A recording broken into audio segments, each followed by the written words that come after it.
अस्सलाम वालेकुम। आज हम बात करेंगे हसरत के 11 एपिसोड के बारे में।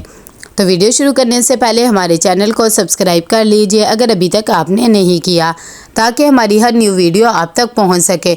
यहाँ पर हमजा जैसे ही जाता है सनाया के घर तो वो जाकर उसका इंट्रोडक्शन करवाता है फबीहा के साथ और कहता है कि इसे बहुत ज़्यादा एक्सपीरियंस है। सनाया कहती है कि चलो फिर तो बहुत अच्छी बात हो गई है, मेरी सास भी पैरालाइज है और आपको पता ही है इस तरह के पेशेंट को किस तरह संभालते हैं।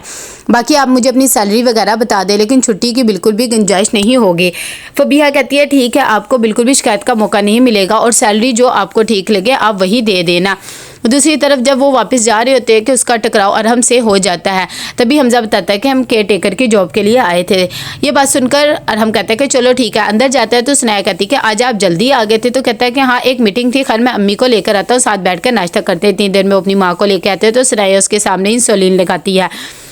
साथ ही उसकी अम्मी कहती है कि हाँ भाई माँ का तो किसी को कोई ख्याल ही नहीं है। अरहम कहता है कि नहीं ऐसी बात नहीं है, मैंने इस नायक को कहा है कि मेरे सामने लगाया करो ताकि मुझे पता लग जाए। कि इतनी देर में वहाँ पर बैठी हुई हरीम कहती है कि आज हम नानों के घर जाएंगे तो मैं अपनी सिंड्रेला वाली फ्रॉक पहनूंगी। ये बात सुनकर सनाया कहती है कि हाँ ठीक है। साथ ही वो अपनी सास को बताती है कि अम्मी के घर आज दावत है, इसीलिए हम लोगों ने डिनर पे वहाँ जाना है। ये बात सुनकर रफत कहती है कि भाई मुझसे तो किसी ने पूछा नहीं, अगर मुझसे भी पूछ लेते तो मैंने कौन सा साथ चली जाना था, वैसे भी सास की तो कोई अहमियत ही नहीं है। अरहम कहता है कि नहीं ऐसी बात नहीं है, काफ़ी दिन हो गए थे ये अपनी अम्मी के घर नहीं गई थी, तो सोचा आज इसे मिलवा लो और बच्चे भी अपनी नानी से मिल लेंगे। सनाया कहती है कि अम्मी ने आपको फ़ोन तो किया था ना। खैर उसकी सास साफ मुकर जाती है तो सनाया इस बात पर खामोश हो जाती है कि अब कुछ भी कहने का फ़ायदा नहीं है। यहाँ पर फबीहा हमजा का शुक्रिया अदा करती है और कहती है कि सब कुछ तुम्हारी वजह से ही हो रहा है, शुक्र है मुझे नौकरी मिल गई, बस अब मुझे हॉस्पिटल छोड़ दो, वहाँ का भी बिल वगैरह देखना है। हमजा कहता है कि तुम टेंशन ना लो, इंशाल्लाह सब बेहतर हो जाएगा। जब तक मैं तुम्हारे साथ हूँ तुम्हें बिल्कुल भी फिक्र करने की ज़रूरत नहीं है, तुम्हारी सारी परेशानियाँ समझो मेरी परेशानियाँ हैं।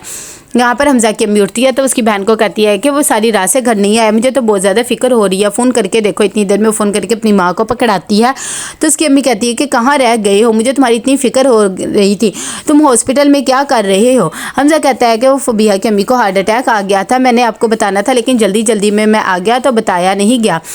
दूसरी तरफ वो फबीहा को हॉस्पिटल छोड़ता है और उसे कहता है कि तुम्हें परेशान होने की ज़रूरत नहीं है, मैं सब कुछ खुद ही कर लूँगा मैनेज। यहाँ पर उसकी अम्मी बहुत ज़्यादा परेशान होती है हमजा की और अपनी बेटी को कह रही होती है कि ये सब कुछ क्या हो रहा है, मुझे तो समझ नहीं आ रही वो दोनों बच्चियाँ कितनी ज़्यादा अकेली होंगी। यहाँ पर रफत फ़ोन करती है हादिया को और उसे कहती है कि भाई बहुत ही मीसनी है, तुम्हारी भाभी और उसकी माँ भी जा रही है, माँ का तो कुछ ख्याल ही नहीं है। हादिया अपनी अम्मी को फिर से भड़काती है और कहती है कि बस ठीक है ना, आप भी भाभी की नाक में दम करके रखा करे जब वो जॉब से छुट्टी किया करे।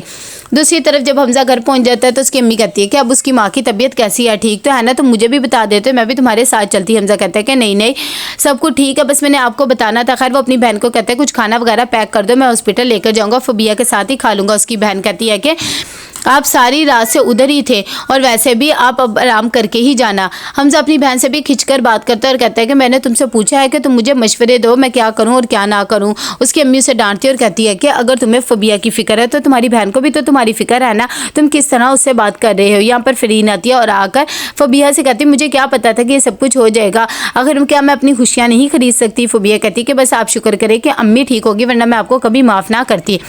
यहाँ पर आसिया बेगम फ़ोन करती है अपनी बेटी को और उसे कहती है कि और सुनाओ घर में क्या है सब कुछ और तुम्हारी सास की तबीयत कैसी है। तभी सनाया कहती है कि ठीक, और साथ ही वो अपनी माँ को बताती है कि अम्मी ने तो फिर से इशू बना लिया था कि आपने तो उन्हें फ़ोन करके पूछा ही नहीं है, लेकिन आप टेंशन ना लें हम शाम को आएंगे।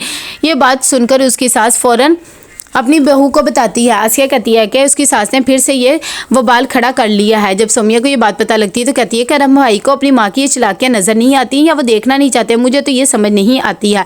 दूसरी तरफ अभी अपनी माँ के पास जाती है तो कहती है कि मी आपने क्या कर लिया, हमारा क्या बनना था आप लोगों के बाद। उसकी माँ खामोशी होती है कि फरीन आती है और आकर अपनी सफाई देने की कोशिश करती है और कहती है कि अम्मी ऐसी बात नहीं है, लेकिन उसकी माँ उसकी एक भी बात नहीं सुनती और कहती है कि यहाँ से चली जाओ, इसे को मैं इसकी शक्ल भी देखना नहीं चाहती हूँ, इज्जत का जनाजा निकाल के रख दिया, इसे ज़रा भी हमारी फिक्र नहीं है। फबीहा कहती है कि आप इस टाइम यहाँ से चली जाएँ। साथ ही वो अपनी अम्मी को कहती है कि अच्छा ठीक है आप रिलैक्स हो जाए, आप परेशान ना हो, इंशाल्लाह सब बेहतर हो जाएगा। हमजा भी बहुत ज़्यादा परेशान होता है, वो अपने दोस्त हमाद को कॉल करता है और कुछ पैसों के लिए कहता है कि मुझे अर्जेंट ज़रूरत है, लेकिन वो मना कर देता है कि इतनी देर में यहाँ पर सनाया की सास उसे बुलाती है और कहती है कि मुझे बाहर लॉन में ही ले जाओ, अंदर बैठे बैठे मुझे घबराहट हो रही है। दूसरी तरफ हमजा जब परेशान होते हैं तो उसकी बहन पैसे लाकर उसे देती है। ये देखकर वो हैरान हो जाता है और कहते हैं कि पैसे कहाँ से आए। बताती है कि मेरी पॉकेट मनी है। वैसे भी भाई तो बहनों पर गुस्सा कर सकते हैं लेकिन बहनें नहीं, मैं आपकी हमेशा मदद ही करूँगी। यहाँ पर रफ़त बार बार सनाया को तंग करने के लिए जाल बुनती है और कहती है कि मुझे मिल्क शेक चाहिए, ज़रा मिल्क शेक ठंडा बनाकर ला के देना। सनाया जब ये बात सुनती तो कहती है कि अच्छा ठीक है अम्मी। जैसे ही वो किचन में जाती है मिल्क शेक बनाने ही लगती है, कितनी देर में फिर से वो बेल देने लग जाती है। सनाया फ़ौरन बाहर आती है और आकर पूछती है कि क्या हो गया। तो कहती है कि वो मोबाइल गिर गया था, इसीलिए मैंने तुम्हें बुलाया है कि ज़रा उठा के दे दो। सनाया बेचारी खामोशी से मोबाइल उठाकर दे देती है। जैसे ही अंदर जाती है मिल्क शेक उसे बनाकर लाकर देती है। कितनी देर में फिर से उसकी सास उससे तंग करने लग जाती है और कहती है कि मिल्क शेक गिर गया, ज़रा साफ़ करने के लिए कोई कपड़ा ला दो। यहाँ पर सनाया बहुत ज़्यादा पैनिक हो रही होती है लेकिन वो अपने आप को रिलैक्स करती है कि कोई भी ऐसी वैसी बात ना हो। दूसरी तरफ यहाँ पर फबीहा बहुत ज़्यादा परेशान होती है कि ये सब कुछ कैसे मैनेज होगा, उसे समझ ही नहीं आ रहा होता। सनाया अपनी सास को जैसे कमरे में लेकर आती है तो उसे कहती है कि अम्मी अब आप थोड़ी देर रेस्ट कर लें। तो उसकी सास कहती है कि तुम क्या करने लगी हो, कोई काम है तो मुझे बता दो, मैंने क्योंकि तुमसे कोई छोटा सा काम करवाना था। ये बात देखकर सनाया कहती है कि हाँ मुझे क्या काम होना है, बच्चों के ही कपड़े वगैरह करने थे, यूनिफॉर्म वगैरह। तो कहती है कि वो बाद में करना, फ़िलहाल मेरी थोड़ी थेरेपी करवा लो, डॉक्टर ने कहा था कि दिन में 2 दफ़ा करनी है। सनाया खैर खामोश हो जाती है, कहती है कि अच्छा ठीक। यहाँ पर कॉल करती है जैसे ही फरीन अपने मामू को और बताती है कि अम्मी को हार्ट अटैक हो गया है। वो भी सुनकर परेशान हो जाती है। तो कैसा लगा आपको एपिसोड, लाइक शेयर करके लाजमी देगा। अल्लाह हाफिज़।